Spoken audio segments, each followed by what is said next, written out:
Tuesday, Wednesday this week, which I don't think is too bad for me, actually, considering, Anyway, 203, is it? 203 it is. Yeah, okay. Hello and welcome to episode 203, that's 203 in your normal money, of the ANF podcast from the ANF network with me, Scott Casson-Rennie, himself. I'm sorry, but I don't understand. What? 203 in normal money. My name's Al Coates, by the way. 203 in normal money is just totally mid. I'm just doing fantastic openings. That's all. You're just riffing. Right? Just riffing. Yeah, I'm just going with the flow and just chilling and not doing anything, because I was thinking about it earlier and thought sometimes our openings are pretty rubbish, aren't they? So let's jazz it up a little bit. Yeah, I do. Often. Excellent. I'm the only person who listens to myself, so I might as well just speak for myself as well. Anyway, and also we're joined tonight by Fiona Wells, Patch founder. Fiona. Oh, welcome back, Fiona. Again. Thank you. Yeah. Hello. Yeah. Again, I'm going to say it out loud just so we're getting clear. It's like, he's muscling you in to replace the old faces. He's going to kick me out at some point, like other people have done in the past. He can't kick you out. You're the only one who gets him. Tolerates him. I ain't taking that seat. I'm sorry. I think you're doing quite a good job of getting them as well, to be fair. But yeah, I know what you mean. Anyway, but welcome back. Thank you. Yeah. Well, so the plan, we were inviting you on, Fiona, because we thought, there's lots of interesting stuff going on around Patch, and I think that, sort of good to check in and find out. But actually, we've been slightly hijacked by a little Facebook post that caused a bit of a stir. But I just thought I'd get a few little questions about Scott on his Christmas, because this is the first sort of proper Christmas. So Scott, not Christmas, New Year. Scott, how's dry January going? I've done dry Tuesday, Wednesday, Thursday last week, and then dry Tuesday, Wednesday this week. So I'm doing well. Thank you. Oh, thanks for asking. Cheers. Yeah. Oh, yeah. Cheers. Because podcast nights always have wine. See, always have wine in the podcast night. However, my husband has done all of January so far. Why is that funny? Because I was just like, he flew to England. He was in the lounge at the airport. He was in the lounge at the hotel where alcohol is, and he didn't partake. And I just find that hilarious. I'm like, why? Like, it's free. Where's the fun in life gone? Exactly, sucked out of me at this stage. Him and one of our other advisory board members at FAST Ireland have decided to do to do dry January. So yeah, good on them. And I'm sure there's more that have done it. It's just that's two that we know of. So I could do it as well. Halfway through. Yeah, exactly. Yeah, they're halfway through, and they're loving every second. You could. I did have a drink. Oh, well, see, so you don't count now. So there you go. No. And I'm not trying to give up. So no, nor am I. To be fair, I am trying to cut back. I have to be honest. Trying to cut back. So there you go. Just weekends only, but I always have a long weekend. So, do you think there'd be any mileage in us doing a adoption and fostering podcast, the drinking episode? No, probably not. Yes. No. I think we'll probably be taken off for that. I probably get sacked from my job. Mm-hmm. Oh, well, yeah. I mean, but it's interesting because it's kind of often it's a maladaptive strategy, isn't it, for people who are living under stress? So, we could unpick that. Is that a thing? Yeah. No. Oh, yeah. I mean, I think if you're looking at it like that, yes, it'd be a really interesting topic, especially to get people, if they wanted to anonymously share their stories. Because I think probably alcohol has impacted more people than would admit it, who have gone through adoption, fostering. You get signed all over my divorce papers. There you go. Alcoholism by the ex. ... dash. So, that would be interesting. It would, absolutely. Yeah. Because when I'm doing training like around challenging behaviour, which I guess is the bread and butter of fostering, adoption and kinship, sounds terrible, doesn't it? Is that actually the idea of what do people do when people sort of slip into these slightly peculiar ways of managing and coping that get them through the day, but are not going to get them through the week and potentially store up stuff? Oh. Chocolate. Yeah. It's an interesting topic. Idea, concept. Idea, yeah. Well, there you go. We shall put that on the list of things to talk about. Yes. But this week, it sort of coincided with the government sort of doing their whole sort of push to AI And AI is complicated for me because it also lists the word "al," so it's always on the So if you read the thread in my Facebook page, it's all about it. It makes me feel slightly uncomfortable because everyone's very angry with me. But nothing new there then. Nothing new there. I spoke to a friend who runs an online peer support community, and she just said, "Are you sure she's a friend? Because we know you know, your definition of friends is very different to everybody else's. It's very broad, very loose, sort of. Everybody in your network. Yeah, exactly. Has she said she's your friend? Well, let's say someone who talks to me. Yeah, there you go. As opposed to someone who doesn't talk to me. So, friend, he said in ear bunnies, ear quotations, air quotations. Oh my goodness! This is gold, isn't it? So you two are bonkers tonight. Yeah, I am high as a kite. I've overworked this week. So I asked her, she said to me, she said, "Look, can I tell you this thing?" And she said, "I've been getting help off AI." And I was going, "Oh, what's that about then?" She was going, "No, actually," she said, I was sick of arguing with my husband. So I or having this conversation where she wasn't feeling particularly supported. So she asked, and it was an ethical AI model. So it's kind of, you have to sign up to it. And it's a little bit, so it's not just Gemini or GP Chat or one of the bigger ones. And she said she was just absolutely gobsmacked that how actually really, really empathic that this AI was, and actually the quality of the research. And we were chatting about, well, what could it do? So I just popped a post online, and I think I asked you both as well, didn't I? I think you different did. ways. I did. I said, so what's your initial reaction if there was an AI response, if you were asking questions and seeking support as adoptive parents or parents with of children with FASD or children with complex trauma, all of that, what's your initial feelings about artificial intelligence and adoption support? When you first asked me, I went, "Oh my God, what's he on about now?" Every day. Every day is an adventure being a friend of Al's. Which I am promoting myself now that I think this is my 5th podcast with you. So, and I'm seeing you on Monday. So I'm promoting myself. I was a bit like, oh. Anyway, so my immediate gut reaction was, what the effing bloody hell? And what madness is this?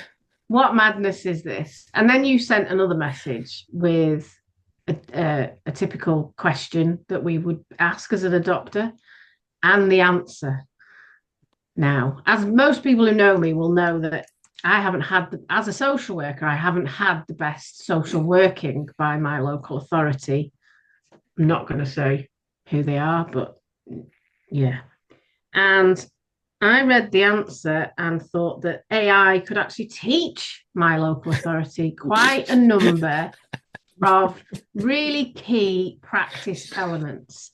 Empathy. Empathy. There was context. There was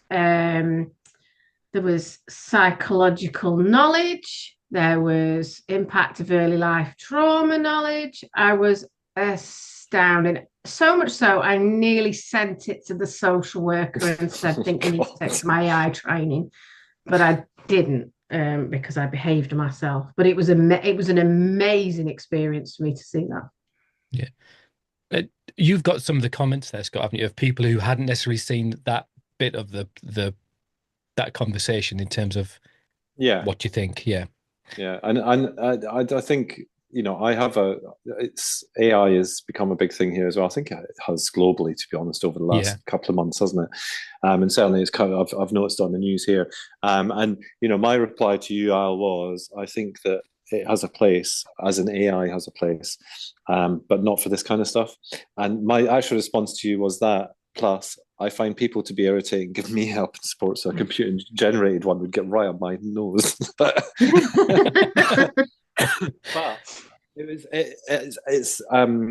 it's an interesting one, because I think that, and I'll go through some of the comments in a minute. It's only as good as what's put into it. That is the thing. So there are people building these kind of responses, and yes, it's AI generated. I know, the artificial intelligence is computer generated, but I did see how you can roll your eyes all you like. This has to come from somewhere. It's people putting stuff together for this, and wherever it comes from is anyone's guess. And that's why I don't trust it, because there are people. There was on the news the other night. No, not on the news. On one of the shows here, they actually were discussing AI, and they had an AI specialist on. So somebody who's actually been involved in AI for a long time, and she went through like the history of AI and where it came from, what it was called originally, blah blah blah. And it's not just something that a computer is kind of driving. Yes, it is. In terms of the results that you get, but in terms of the content, that is derived from somewhere. It's gathered from somewhere. It's not just a computer generated. However, at the same time, computers get things wrong, as do human beings, and that's why, personally, for me, it would be a big no in terms of support and stuff like that. I steer clear of it completely. Yes, I've used ChatGPT to look at things and to write a bio for Al Coates. You don't want to know what it says on that. Honestly, it's like, oh, not bad. But yeah, he has a lot of friends. But I'm just looking through. So you did a poll. That's what you did on our yes. The ANF podcast conversations group that we have on Facebook. So if you aren't a member, then you should look it up. And it was the question was: would you take, accept, or engage with virtual post-adoption support if it was facilitated by AI, artificial intelligence, like a chat function? Now, in terms of the votes, flipping heck, 86% said no. Yep. I think it was a bit higher than that, actually, because I've just unclicked my own vote. 86%. And then maybe depends was 13%, and not one person voted yes. Yeah, and I get that, because I think that was my initial reaction. I thought, no, not going to play that game, and that reflected the conversations I had on where I posted as well. But how about I read the question and the answer? If you must. I feel I must. So this is hypothetical. It's not. I haven't gone through my whole family and gone, what should I do? That is tempting, though. No, anyway. Put my boss in. I have a friend who I podcast with, and no. Oh, wow. Too soon. My daughter, so this is what I put in. I said, my daughter has autism and ADHD and was fostered before I adopted her. She's 5 years old and her behavior is really challenging. She can hit and spit at me and becomes very angry. Do you have any advice? So I thought, I have no idea what it's going to say. And this is what it said. So this is a complete standing start. It doesn't know anything about me. It said, I hear how challenging this situation is, and I want to acknowledge the complexity of supporting a child with both autism and ADHD, especially given her early experiences in foster care. That's a lot for both of you and your daughter to navigate. Right? First, I want to validate that it's completely normal to find these behaviors difficult. The hitting and spitting can be really distressing for a parent. Your daughter's reactions likely stem from a combination of factors: her neurodivergent way of processing the world, possibly sensory overwhelm, and potentially some trauma responses from her early experiences. Okay? Then it asked me a question, like, oh my goodness, like a functioning human. Could you tell me what typically happens just before these challenging behaviors occur? Understanding the triggers can help develop strategies to better support her. In the meantime, here's some suggestions. So it's like I'm having a fully functioning conversation. Create a predictable routine and environment. Children with autism often find comforting knowing what to expect. Visual schedules using pictures can be helpful. 2, learn her early warning signs. Children often show subtle signs of distress before reaching the point of hitting or spitting. These may include changes in breathing, body or tension, or specific movements. 3, establish a calm down space with sensory tools. Let's give some examples where she can go when she feels overwhelmed. 4, keep your responses calm and consistent. It's hard in the moment, but maintaining your composure helps. 5, consider working with professionals who specialize in supporting neurodivergent children with trauma backgrounds. An occupational therapist could help with the sensory processing, while a child psychologist experienced in autism adoption could provide valuable strategies. And then finally, remember, you're not alone in this. Would you like to explore any of these suggestions further? Or would it help to talk more specifics about more specific situations you're finding particularly challenging? Can I go? Can I go? Can I talk? Please do. Yeah, please do. I'm trying not to talk, Fiona, just so you can go first, because I've got so I know, much and to say. I think me and you, Scott, are going to contrast here, which is quite interesting. Okay. I had an absolutely shocking time with my local authority. And I think they blamed and shamed me because I was a struggling adopter and a social worker, which is absolutely disgusting. And that's a different story. However, that message had so many elements that social work hasn't had for me as a parent in crisis. There was relevant signposting, there was compassion, there was empathy, there was consideration of the child's early life experience, there was acknowledgement of how hard it is as a parent to navigate this crap. It was informed, it was trauma informed, hate that phrase. It was helpful, and it gobsmacked me reading it the other day, because it was just like, this is everything I didn't get. And yes, okay, so people have to put stuff into the computer to tell the computer what to say. But if that is that simple, why are our social workers not getting it? Why are our social workers ignoring the really basic fundamentals of human practice? Is that we should be listening with compassion and empathy and understanding and acknowledging the trials and tribulations that parents are going through. I had none of that. There was nothing. So it's raised a lot of questions in my head, and a bit of anger, because I'm like, flick's sake, if a computer can get it right and you can't, then why are you getting paid so much money for doing absolute dog shit? Sorry about the expletive. It's fine. But if we've done one, all bets are off. We just, So you might as well lean into that. Fuck it. Scott. Over to Scott. So my first initial thing was the first paragraph and the last paragraph I find really patronising, but I think because I know it's from a computer, I think that's why I find it patronising, and also because I'm a man, and I may be a gay man, but I'm still a man, so I still like you're a real man. That sort of stuff. You go, ugh, yeah, that's too touchy feely, and from a computer, I think that's my issue. I can't go over the fact it's a computer. It's a computer giving you this kind of stuff. And perhaps, Fiona, you're right. We are contrasting on this in the way we feel, because I think my experience is different from my local authority to yours, which is, to be expected, because there's no consistency in local authorities, is there, in terms of support and who does what and what. I also, and I'm not focusing in on what it said. The stuff that it said is, stuff that you should know. If you don't know it, then, if a computer's something to tell you, then, but what's interesting about listen, but what's interesting. It's not your turn, Al. Yeah, shush. Yeah, I'll give you this talking stick when I'm ready. All right. But what's interesting is if you then replied to this and said, actually, do you know what? I've tried all that, and this is a pile of shit. It would then come up with some other options. It would keep feeding.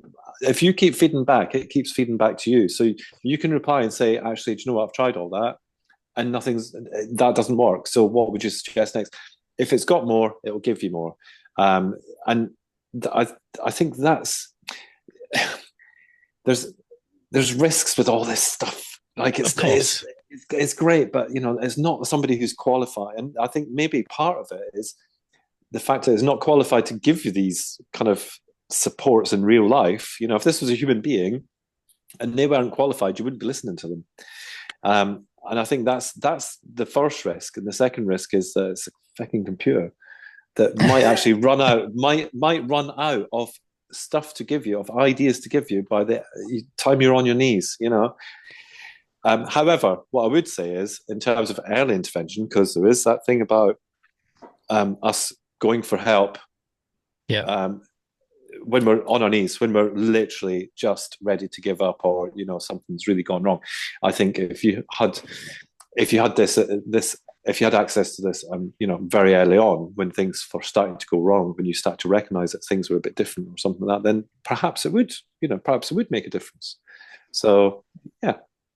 Oh, okay, let's think about a practical, tangible use for this. Imagine you were an adoptive parent or a foster carer or a kinship carer, and you were given a login to a local authority or whoever you kind of an organization that was kind of umbrella over you, and you said to them, they said to you, right, we know that at 3 o'clock on a Saturday morning you need help. We've got this option. It's like a chat bot. And you ring up and go, I'm at the end of myself. I have no idea what to do because X, Y, and Z happened through the night. If you ever tried to ring a duty phone, you've got not cat and elf chance because it just goes to a central office. But this might be able to give you actual tangible advice. Like you say, it's not therapy, but a social worker can't give you therapy. I'm trying, like you were saying, the example you gave, Scott, which is legitimate. It's like if you ask then for more, how far do you get? But that's true of a social worker or an individual.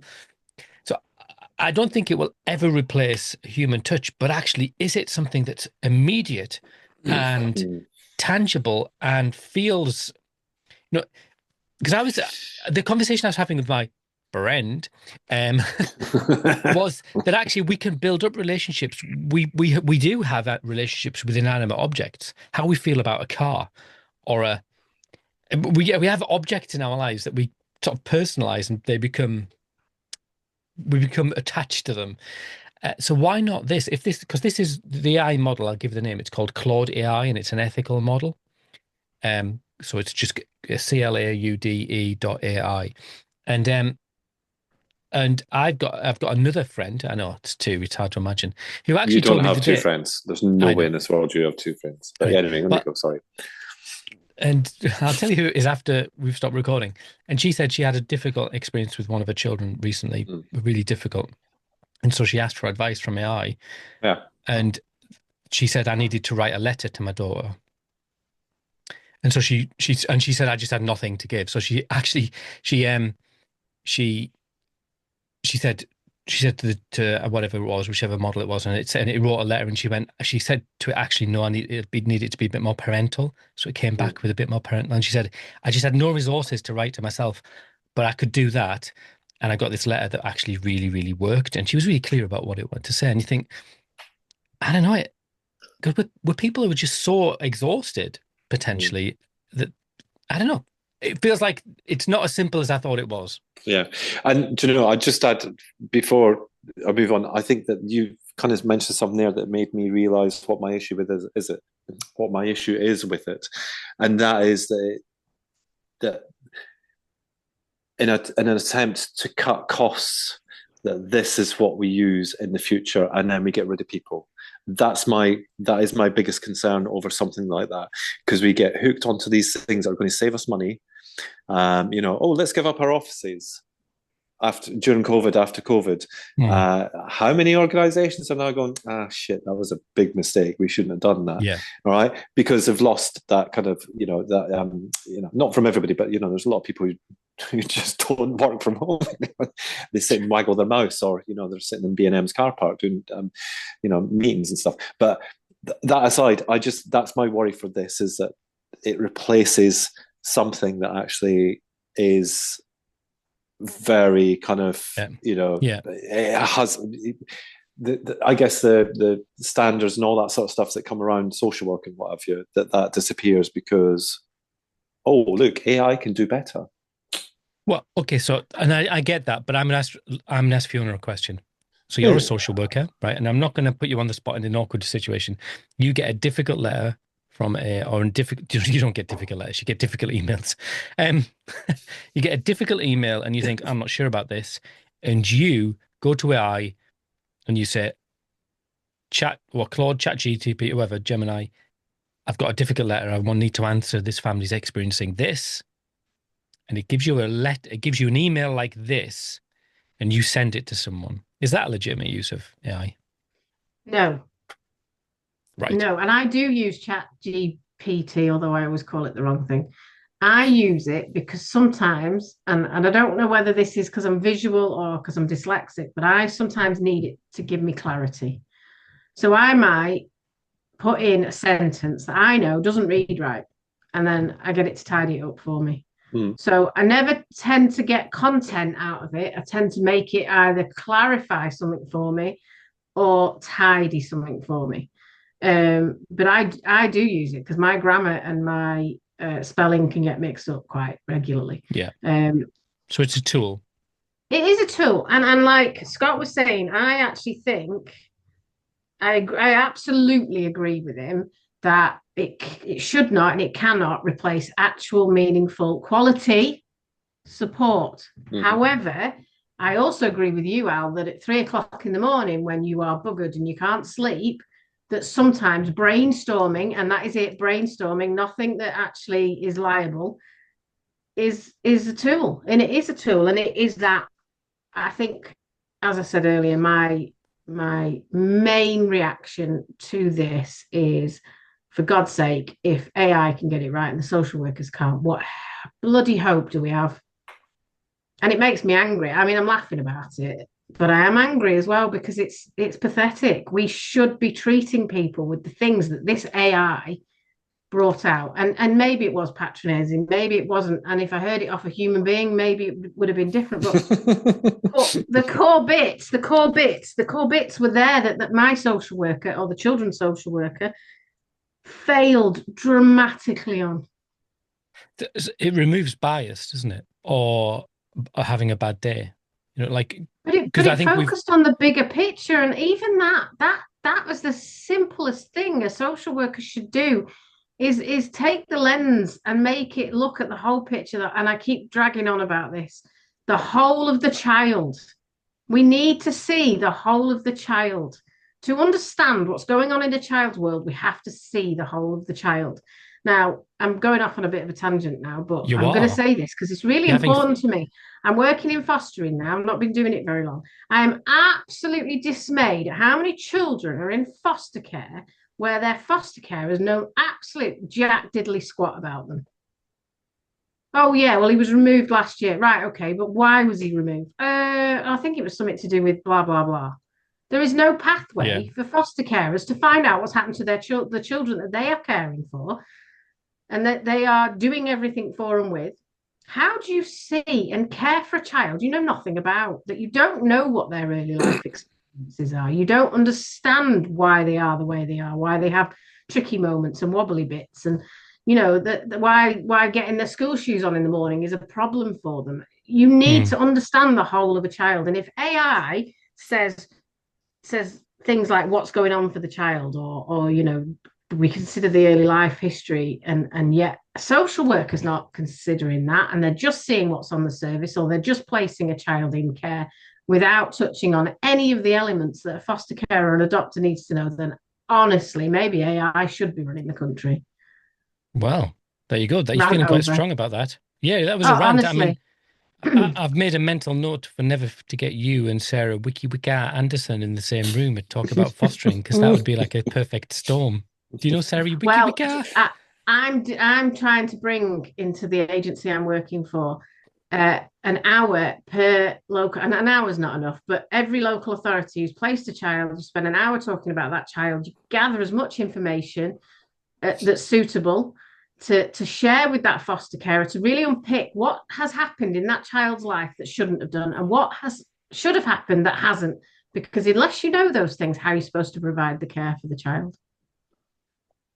I mean, we're off topic, but it's like you, the stuff that even as an adoptive parent, the stuff that's hidden. And absolutely. And so for some of my children, that's like massively frustrating. I don't know about you, Scott. I don't know what was the quality of information you got.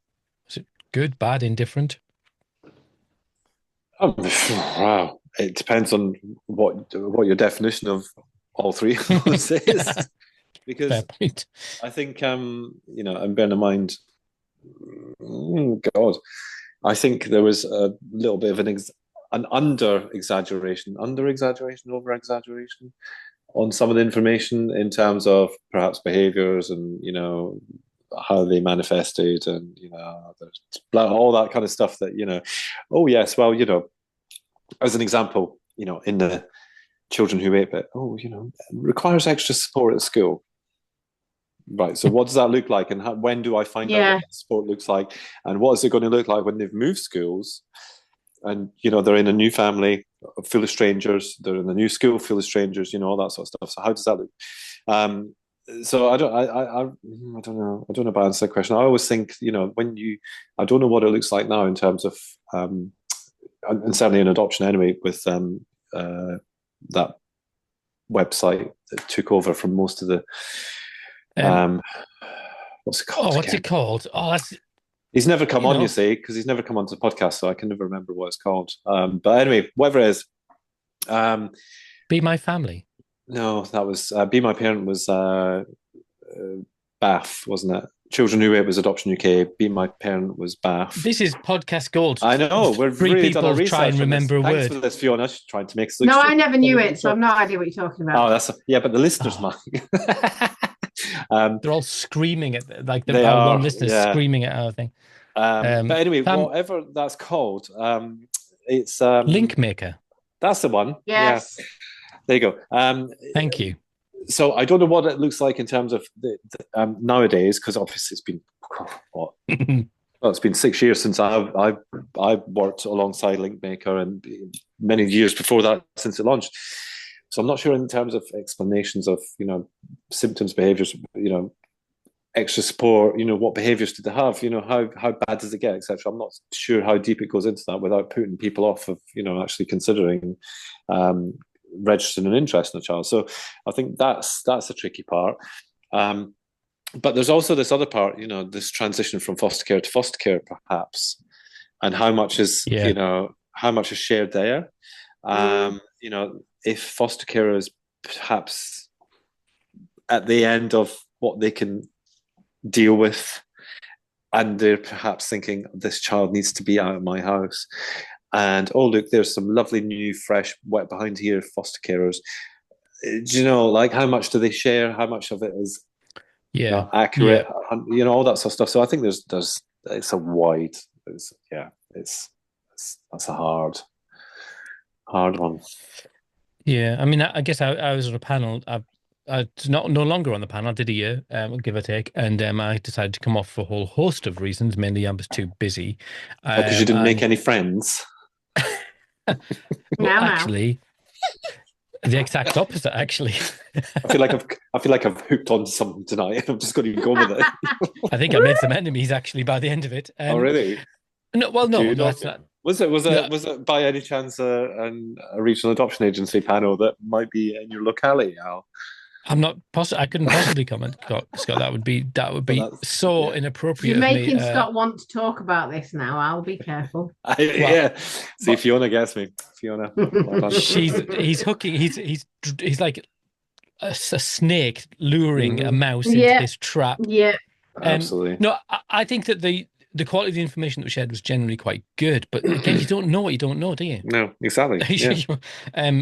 And sometimes what I did see, I think there was not in this, no, actually not in anything that I did with them, but this transfer of information from foster carers to adoptive parents, that being a really interesting.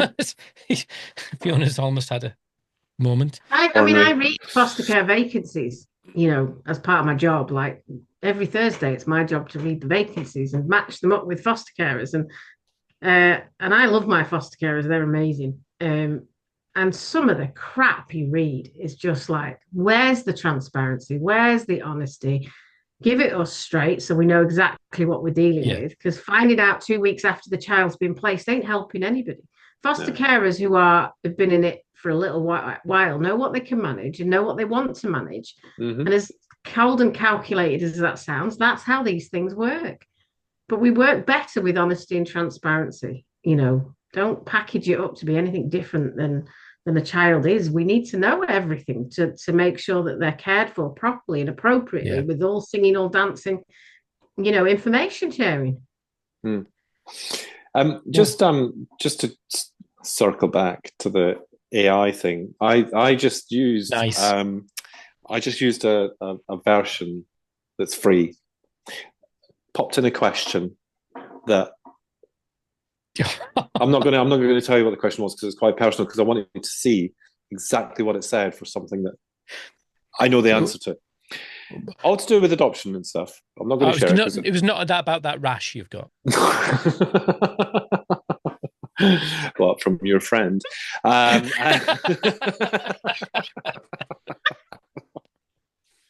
And Behave. what I would say is, I'm not dissing the information to come back, but it's a free one. Okay, anybody could use it. I won't say the name of it, just in case they take me to court. But what I'd say is, if we're gonna go down this route of asking an AI for help, then it needs to be one that is kind of a trusted version. Okay, Yeah. So if you're going to buy batteries from Poundland, and you're going to expect them to last 2 years, don't. Go and buy yourself the proper heavy duty Duracells kind of thing. Do you know what I mean? Like, a Poundland litigious. Well, I don't know. They might be. Anyway, sorry again. Do you think anybody from Poundland's going to be listening to this rubbish? You never know. No, you never know. But I think that's maybe my kind of reflections on the whole AI conversation is, if it's going to become part of our lives, because me, I didn't want to do stuff online when COVID happened, and look how much I ended up going back into retail for a while because I didn't earn any money. Because I'm not doing that online. Why would I do that online? So I'm keeping an open mind about it. Of course, yeah. You're not a Luddite. Yeah, but I would say I think if we're gonna have it in our lives, then we need. And if local authorities are going to use it as a 3 a.m. thing, like you were saying now, you need to make sure it's right, and it doesn't. Yeah. Rather than using a free one that can give a generic answer, like and I won't tell you the question, but I put in the question that the child is 18 years old, and it gave me stuff that you would do with a 3-year-old. So that's what I'm saying. Just make sure that Because did you tell a child? Did you tell it was your child was 18? Yes.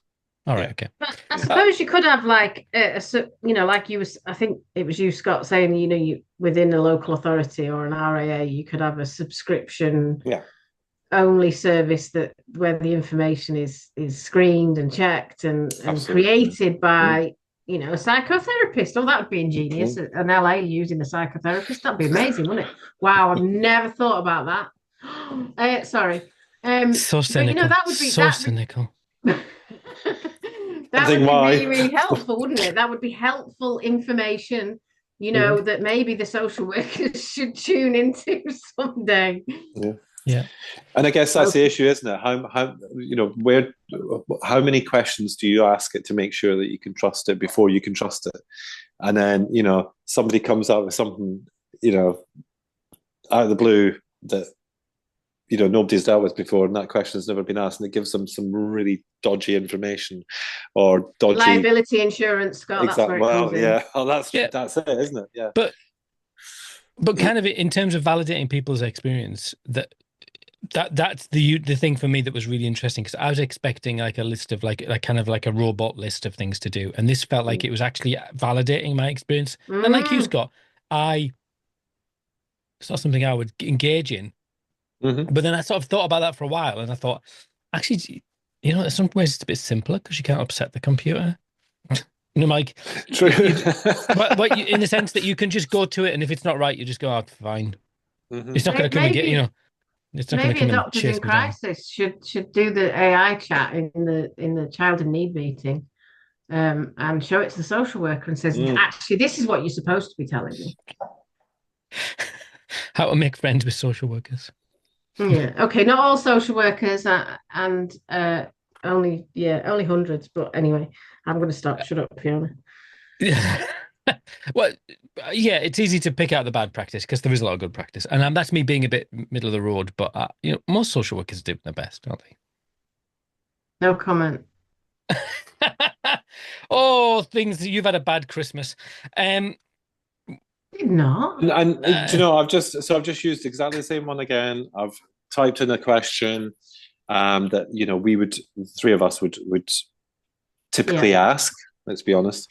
And it's a free version, but again, it's like you have that opening bit of, I'm sorry, really sorry to hear you're dealing with this situation. It sounds like a tough and emotionally draining situation, but then it goes into kind of stuff.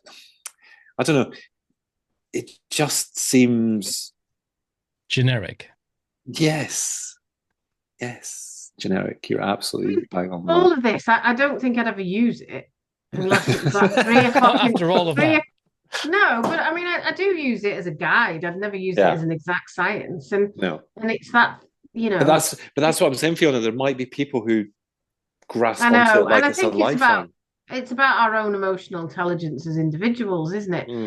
And how vulnerable we're feeling and how much in crisis, and how your mental health and well-being is. It's around that. If you get the wrong answer and it makes you turn left and right instead of right, then there's a danger. But I think if it, I don't know, there's so many good things about AI, and there's so many concerning things, and there's so many worries. And I think it's like handling a hot pan. You need to know how to handle it. Yeah. And I think that's the problem. If we do it too quickly before you really understand the intricacies of it, there's risk to it. If we tentatively kind of start to look at it, and then blah, blah. Like even today, I've seen 2 AI generated images on social media, and the amount of people who think those images are real is unbelievable. And I mean unbelievable. And one of them was just like, it was to do with age, actually. 2 separate posts, but one was a couple, lovely, gorgeous looking couple, who apparently were 100 years old, celebrating their 100 birthdays. They were no older than in their 60s, 70s. Okay, so it was clearly, and everybody was on there seriously commenting, saying, wow, don't they look great for 100? And straight away, I guessed there was something not quite right with it. I was thinking 100, that's not, And then the other one was a 1-year-old set of twins who were actually standing in snow, full of smiles, perfect complexion, lovely big smiles, holding birthday cakes with the number 1 candle in them. And it was clear, and that's what I'm saying by, if we trust too quickly, I agree. Something that's not quite right, because people are going to be caught out with the AI generated images. There's going to be so much of that it's going to catch people out. We need to just be very, very careful. And that is not me being skeptical about it all. I'm just being completely open and honest about, But I would counter that with, and I think this is the comment, this is sort of a segue into the work you're doing, Fiona, is that if we lose trust in professionals, then people will make a choice, won't they? And I think that there is a community of people who've lost trust in professionals, or they don't feel that they're getting what they need from professionals. Maybe it's a better way of putting it. And my experience of ringing duty phones, because that's part of my job, is like you, Fiona, sometimes I have to kind of like do a bit of admin at 3 o'clock in the morning. And the truth of the responses you get from duty individuals, flesh and blood people, can vary massively. I had a situation where because of the circumstances, I had to call different local authority duty teams through the night about the same situation. 3 different pieces of advice, massively varying.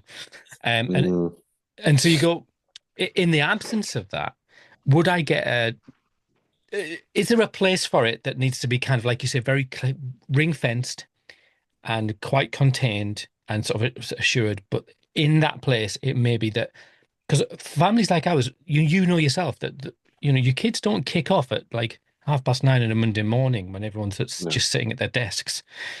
It's 5:15 on a Friday night, isn't it? And that's when you ring and you go, and you get someone who just hasn't got anything to give you of any use.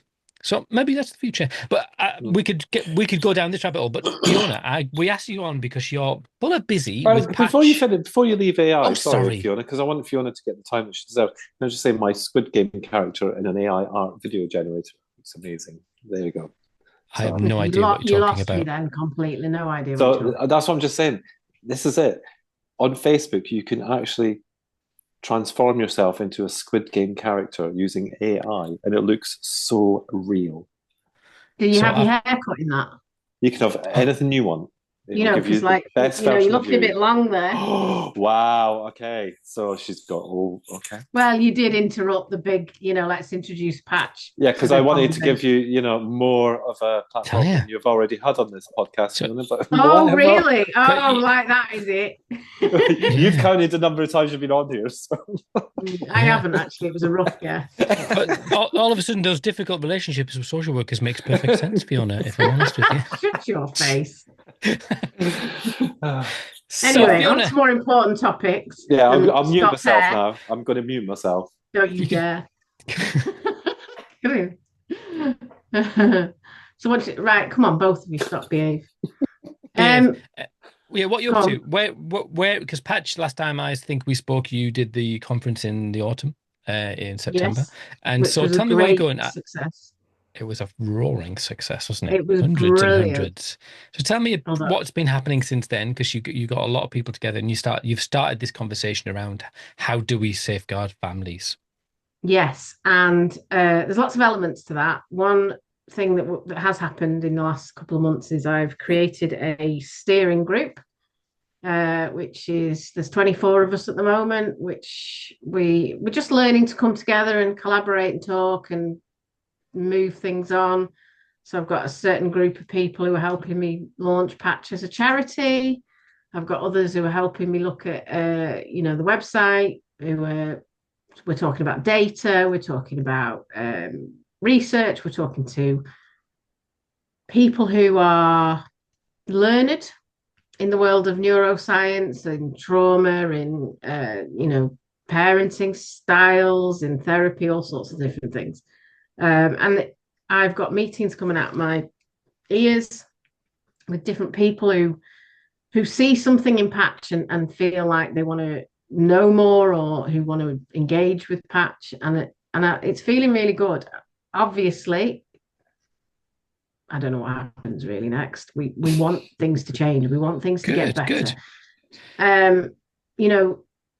I tried to build Patch with this is your information. This is stuff we're sharing to make things better in the world. It doesn't mean we're anti-adoption. It doesn't mean that we believe that adoption needs to stop. It doesn't mean that we don't love our children. It doesn't mean we regret adoption. I'm sure that some people do. What it means is things need to be done better. And actually not doing it better is a disservice to every single child. And it's not just specific to adoption. It's specific to any child who has suffered trauma, has suffered adversity, whatever terminology you prefer, that their journey of recovery, of repair, needs to be considered more and more thoroughly and more around the legacy that it leaves behind and what it means for their life, their development, the whole of their childhood, etc., and the whole of their family. So do you feel like we're you're nearly up getting to 900 members in the Facebook group, which is amazing. Everyone's got a story as well, which I think is the surprising thing, isn't it? Yeah, and they're all different, which I love. We all come with different experiences. I tell you one thing that's bugging me. Well, there's hundreds, but let's just focus on this. Let's narrow it down for the sake of the podcast. Yeah, I don't want to be Mrs. Bang a Drum and sound so negative and flippant and, skeptical and sarcastic and all the rest of it. I want some positive stories, but when I ask, nobody gives me any. I want to know who made a difference to a family in crisis. I want to know what they did. I want to know how they did it. I want people to learn from the good stories as well as be educated from the poor ones, the bad ones, the really horrific stories. So, if anybody's listening and they feel like somebody has made a difference in their life, or they feel they've made a difference in people's lives who are in crisis or facing challenging times through adoption, fostering even, I want to know. I want to be able to publicly show that on the website and say this is what good looks like. This is what, proper support looks like. I mean, I can do that. Good, please. Well, I mean, I've got both, but I think that's the truth of a lot of us. I think one of the challenges is that you've got a community of people who are really hurt. Yes. But do you know I think we've had one recently who said, somebody did make a difference, and the website is going through a bit of a transition at the moment because the web guy says it's rubbish. It looks amazing. It looks amazing because his You and your graphics are friends. fabulous. But the content needs moving around. So that will be happening in the beginning of February. So I'm going to take everything down and put it all back on again. And we've got people, but we don't have real content of good stories who made a difference. And I really want that, because it's not just about us saying we're upset, we're angry. It's about saying we need things to be better, but we need to know what they look like. I think sometimes that is the nature of the beast, isn't it? When you I'm thinking of like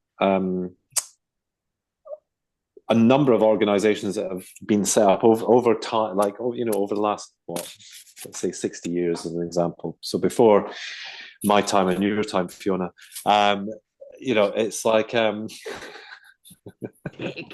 tell you, I'm just like on it. You can't help it. I really can. But if you think about the reasons for those organizations being set up in the first place, it's probably because I've had a crappy experience, like it is. And I've spoken to loads of them. It's exactly absolutely. that. And I feel the same, where I sit as well here in Ireland, setting up FASD Ireland. Well, I didn't do it, but I helped. I know what you mean.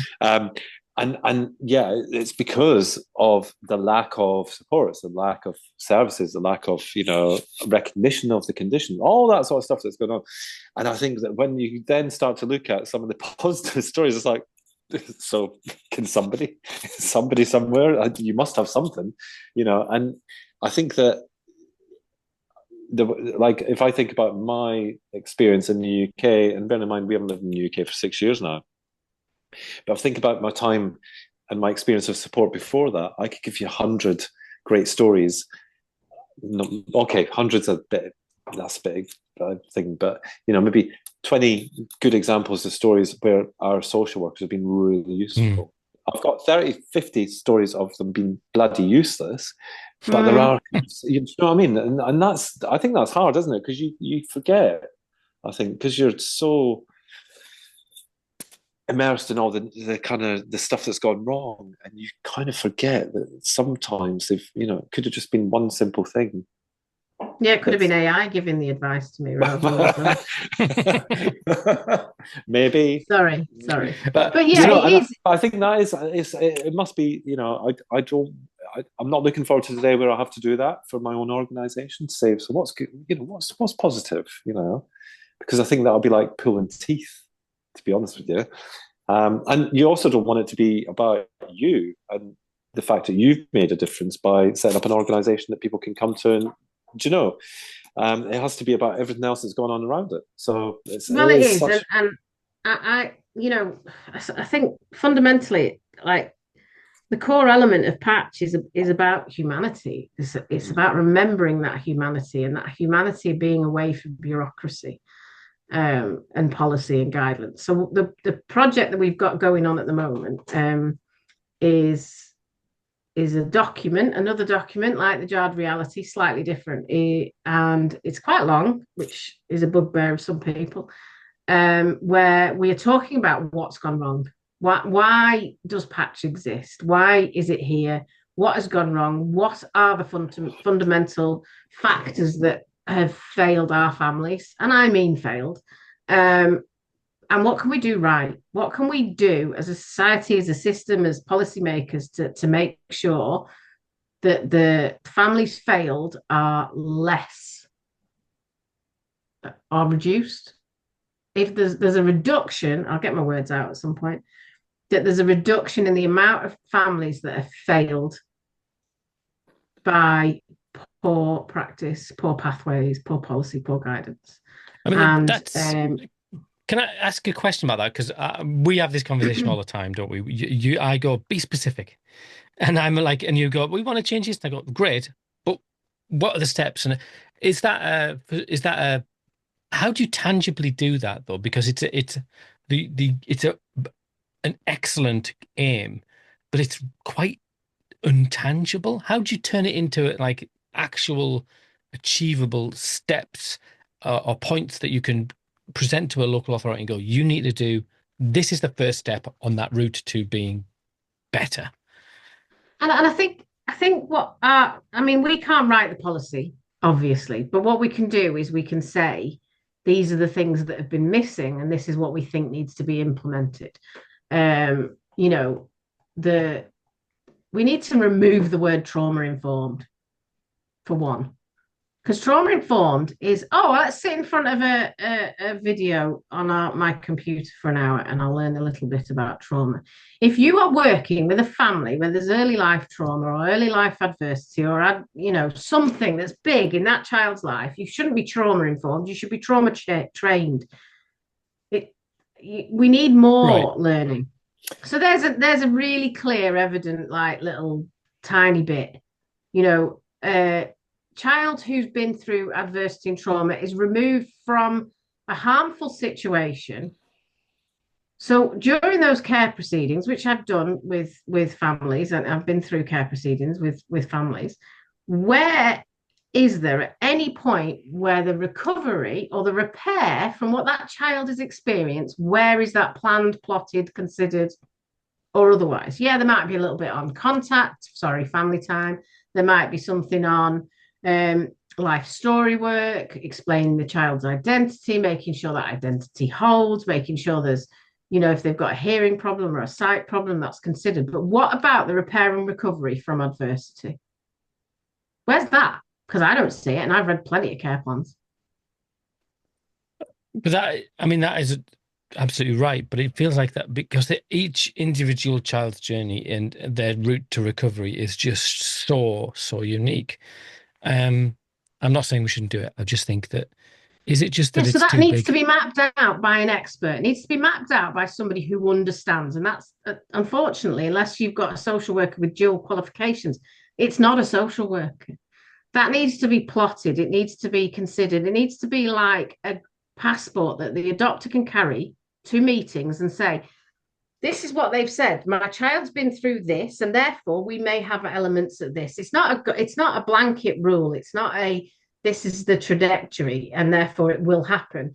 But it's something that gives you that absolute credibility of saying, my child went through stuff, and no wonder they're wobbly and tricky, and they've got bits of their personality that we don't understand. Because when I went and said my children are tricky and they've got bits and they've got wobbly, I got told they don't see what I see. So I got called a liar fundamentally.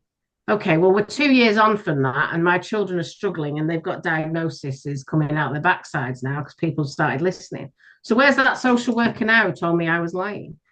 This passport, this impact map, which is my term for it, will be a passport to say, this is where your child, this is the world of the child, my favorite phrase. This is what they've experienced. And there is a likelihood, not a definite, not a definitive, but there is a likelihood that there may be issues along the way. And these are the things that we think should be considered. I understand that you can't help a child in therapy at the age of 3, really. If they've just gone into an adoptive placement, you can't sit and then start therapy. I understand that. But that's why there needs to be a trajectory of what could happen or what may be needed. So it gives some credibility. The amount of parents on patch who haven't been believed, who haven't been listened to, who haven't been valued as having any level of expertise on their own child is absolutely astonishing. So how would you propose that is altered then, that's changed? And what levers are you looking to pull to make that happen? You always ask me really complicated questions, and I think you need to realize I'm not that intelligent. This is my imposter syndrome coming in. It's where just not true at all. But that's I suppose I'm having it. I'm starting at the bottom, right? I don't mean with the people I'm meeting. I'm starting at the bottom is building awareness. Is sharing people's experiences, is sharing my views and other people's views on the situation. We're also then hoping to be a little bit like a magnet and bringing in other professionals and their views and their world and their experience and expertise on what we're seeing and struggling with. And then within meetings, I'm hoping to get reactions from people who count. and people who could make changes. So, for instance, I'm meeting Isabel Trowler, the chief social worker, on Monday. Me and you at the Department of Education meeting, and I've got meetings with Adoption UK. I've got meetings with psychotherapists. I've got meetings with universities. I really want to go at this from the ground level. The ground level is where I'm at. I am a social worker, I am an adopter, and I am an adoptee. So I can see this from many levels. I also work in fostering. And fundamentally, we need to change the service and the care that's around our children to make sure that their needs are translatable and their experiences and their world and God damn it, what they've been through, because they're allowed to have wobbles, but we should be supported to manage them. At the moment, we're not even believed. Yeah. Yeah, that is really interesting. Can I sort of maybe ask for a clarification? Because I would say that in terms of trauma informed, right? Some people listening might kind of go, "Oh, hang on, there's some really good work done around that." Who would we say? Karen, Lisa Cherry, Karen Treisman. Yeah. See, Scott, he's got his finger on the pulse, man. He's the man. See, I love those people, and it's great. But I just want the terminology to be. I want the topic to be a bit broader. Trauma informed. You could work in a school. You could work in a hospital. You could have done an hour's training, and you'd be classed as trauma informed. The people who are a bit more than trauma informed should be called something different. It should be. I think I'm bear in mind, I'm not a social worker. I'm certainly no therapist or anything like that. But my understanding of trauma informed is that it's a lot deeper than just saying you've had an hour's worth of training to say you're trauma informed. And do you know, like I agree. I'm thinking of kind of lawyers' letters coming into the podcast of us saying that trauma informed is we just pass them straight on. Yeah, exactly. Yeah, just pass them. It's a bracket though, isn't it? And the bracket is too wide because in social work practice, some of the training is like an hour long, and you're done. It needs to be. I think it's flown away. It's like let's say we're trauma informed. I've just been working with a school recently who said they're trauma informed. I'm sorry, but they wouldn't know trauma informed if it smacked them on the backside. Yeah, I think because it's a really interesting kind of conversation, because I think perhaps definitions matter in this kind of thing where it comes to trauma informed, because having had working relationships with both Lisa Cherry and Karen Treisman, if you listen to them and how they explain it, it's not just it's definitely not a 1 hour training. It's like it's a whole change to the kind of almost the structure and the kind of the way that even a workplace lives and breathes. It's a complete immersion into it. So I think that you're probably right in what you're saying. I just think we need to be very clear that there is a massive difference between a 1 hour training session. But that's what I'm saying. There is a massive difference, but because of the weak side of it, of what I'm saying, it brings it down for everybody else, because they can utilize the phrase and they can say it and they can stamp it and they can.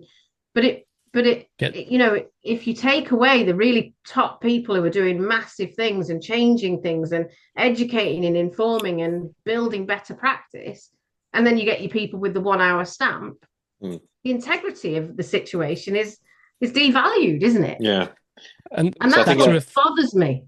And it's similar to the NVR thing. We know that there's there's different levels to NVR training in the UK if you sign up to that, but in some countries, a 2-day training session, and they're let out to work with vulnerable families, and that's it's the packaging. What does that mean? Who has trained that person? What does it come with?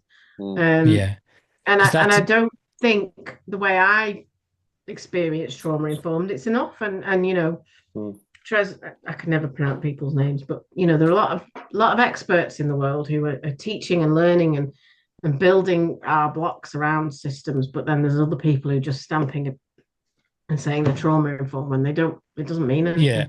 And that's maybe about trends, isn't it? Because you could look at things like adverse childhood experience, where you go, "Oh, Yeah. we've been ACE trained," and you go, "Well, what did you do?" Exactly. We did an hour. All right, okay. Yeah. So there's no nuance there. There's no development of that idea, and the same around NVR is that, oh yeah, I meet people who go, "We tried NVR," and you go, right, then what do you mean by that? Even the way that you've said it makes me think that you haven't you've what does tried NVR mean? You've missed. Yeah, you got the poor version. Yeah, you got the you got the pre- 45-minute introduction. Yeah, you got the And introduction. I You want didn't get it somebody for who practice. comes and talks to me. I'm doing a trauma course at the moment to help embed my knowledge, to make me more skilled, to make me have more knowledge when I talk about these things. But and that's what I want the credibility to be with a term. If trauma informed is all singing on dancing on one side, it needs to be the same on the other side. So whoever you are, wherever you're getting it from, it's quality. And unfortunately that isn't. And Yeah. the quality you're talking about, maybe we should call them, it's trauma trained rather than trauma informed. I don't know, But then someone will just set up a course and say you do an hour trauma training. But I was going to draw back, and I'm going to take us all back when we were young and happy and carefree. The government's Adoption 2020 strategy was actually a really good document. Here's me singing the praises of the Tories. But I don't know whether you remember, they had 3 component parts. And for the life of me, I can't remember all 3 of them. But one of them was staff training and development. And that was an essential component of the government strategy for developing and strengthening adoption. So I think one was post-adoption support, and I think the other one was kind of around, oh, come on, Scott, what was it? I didn't live in the UK then, so I didn't care. Yes, you did. It was the 2020 strategy was put out in 2015 for 2020, and so that included the adoption support fund, and it included the regionalisation. But it had these pillars, and one of the pillars was workforce development, and it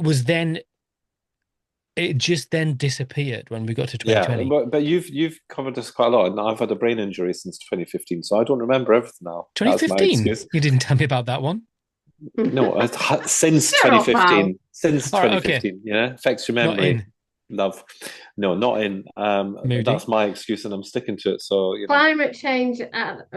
No, that can't. But you have mentioned this a couple of times about workforce. What's it? Oh God, it's getting late now, isn't it? Workforce development and stuff like that. You have talked about this quite a lot, and it is in there. And you're right, it was kind of just dissed, wasn't it? Yeah, it just disappeared. But then was it in some ways, and this is me just playing devil's advocate. You think about the adoption support fund coming in, the amount of training that's gone on in local authorities and regional adoption agencies in terms of I was talking about this the other week in terms of shortcuts to be able to claim from the ASF. Sorry, that sounds very bad to say, but let's train all of our workers who are interested in play therapy to be able to provide play therapy, so then we can access this fund once they've been trained to do it, and we can access it for 20 parents, and then we can provide a course for 20 parents. It's 1 day long. Yeah, and we've got all this money, kind of thing. So did they do it? Maybe, but the example Fiona's given there is just the prime one with the trauma-informed piece. It's like, yeah, let's do it, but let's train on our team, but actually it's for another reason. It's to get an income. Exactly. From something else. So, that's just my complete... Meaningful and meaningless. And when you've got meaningless, it cheapens the meaningful. Exactly, yeah. And that's my point. It's not dissing anybody who's actually doing it well or doing it positively and who's making a difference. But, it's one of my bugbears, I'll be honest. Like, the social workers that Patch have experienced have not understood trauma and the impact of adversity, and it doesn't matter how many times you stamp it with a stamp that they've done an hour course or a 2-hour course. They don't get it. Otherwise, we wouldn't be here today, would we? No. I'm conscious we've talked for a long time. And we have, yeah. And so tell me what the You've got He says stuff this going every on. podcast. He says, "Oh, we've gone on for too long. Nobody's going to listen past us." I don't really care if it's relevant. We should just keep talking about it. Okay, well then keep going. He says doing his exercise, Yeah, I know. getting his Trying to keep brain Yes, myself, moving. limbering trying up. to keep myself awake. Oh, Thanks. contradictory messages. Yeah, I So know. what? Okay, then maybe. No, it's just well, I go like this after an hour because it's like, you know, I know at the hour point I was going to go right. Well, so we've talked for a long time now. Blah blah blah blah blah. He does it every time. Honestly. Oh, I'm picking on you tonight, Coach. I'm sorry. I know I'm going to go and mate. sob gently. Sorry, my so dear friend. What are the plans for the year then, Fiona? It's January still, so Well, that's a I legitimate was going to question. ask you that on Monday. Because Oh, me and right. you were going to do something, aren't we? Oh, well, that is true. I have no idea what. Are we going to do a little whirly gig? Yeah, we're going to do some sort of whirly gig. This is why I Excellent. can't get him to do anything because he's doing it with every other bugger. Well, listen, So, you can do it with us if you want. Like, we'll I send don't- Heather, I keep don't- your diary I free. keep saying I'm irrelevant these days. Nobody wants me these days. Nobody wants to hear. Oh, Scott. Yeah, I know. Because you know, I don't push myself into people's lives like other people. But you know, we've still got a tour to do. Not done because I was yes. too busy. Too busy. Yeah, I'm so, not busy. You know, yeah, you're not busy. Not that busy. Just avoiding you. Yeah, I find pretty time much, for my yeah. friends. Are we getting the inverted commas back out again? Friends again. Cool. So the document's going to be released hopefully in March. I'm going to get it sent far and wide, and who knows where it'll go. Lots of meetings, maybe some webinars, maybe some podcasts, maybe some media stuff, maybe some more journalism stuff, maybe a conference, hopefully, Al. Cool. It sounds like a busy year, and I'm no doubt we will speak to you again, and we will maybe do a live to rustle up some enthusiasm for the conference if you do it. So yes, absolutely. Well, as always, it's been an absolute pleasure. Thank you both. Absolute pleasure. It's been fun, yet entertaining, yet informative. As always. And very informative and very informed. Yes, like a smorgasbord of post-adoption information. Scott, look after yourself. You remain one of my favourite people in the world. But not a friend. Yeah, clearly. I'm beginning to feel that now. Yeah. And yet, after all this frigging time, I'm not in the friend zone yet. Having stayed at your house, oh wow, okay. We need to, yeah, okay. I could spill so much tea on you, it's untrue. And yeah, I'm still not classed as a friend. Wow. I've cut you deep, haven't I? You have with that one. Yeah. Thanks, mate. Well, I'll say goodbye to my friend Fiona. No. It's all good. Anyway, we're into the long grass. Let's turn off record and let's fall out properly. Shall we do that? Yes, absolutely. Yeah. Well, on that note, thank you, Fiona, for coming. It's been an absolute pleasure. And Scott, as always, bon jovi. Anchovy.